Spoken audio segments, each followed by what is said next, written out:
Cinema திரை உலகில் பல நடிகைகள் குழந்தை நட்சத்திரமாக அறிமுகமாகி பின்பு முன்னணி ஹீரோயின்களாக வலம் வந்து கொண்டு இருக்கிறார்கள். ஹன்சிகா பாலிவுட் திரையுலகில் குழந்தை நட்சத்திரமாக அறிமுகமானவர். பின்பு தமிழில் வெளிவந்த மாப்பிள்ளை என்ற படத்தின் மூலம் தனுசுக்கு ஜோடியாக நடித்தார். இதனைத் தொடர்ந்து முன்னணி நடிகையாக வலம் வந்தார்.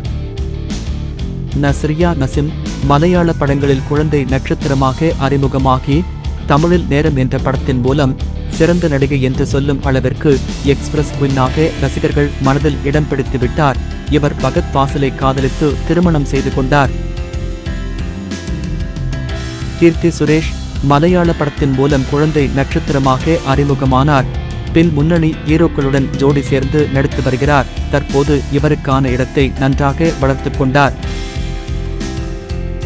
நித்யா மேனன் தமிழில் வெப்பம் என்ற படத்தின் மூலம் அறிமுகமானார். எந்த ரோலாக இருந்தாலும் நடிப்பேன் என்று துணிச்சலாக நடிக்கக்கூடிய நடிகை. அதிலும் நித்யா மேனன் நடித்த படங்கள் எதுவாக இருந்தாலும் வெற்றியாகும் என்ற ராசியும் இவருக்கு இருக்கிறது. இதேபோல் மீனா, ஷாலினி குழந்தை நட்சத்திரமாக நடித்து ஹீரோயின்களாக வெற்றியும் பெற்றார்கள்.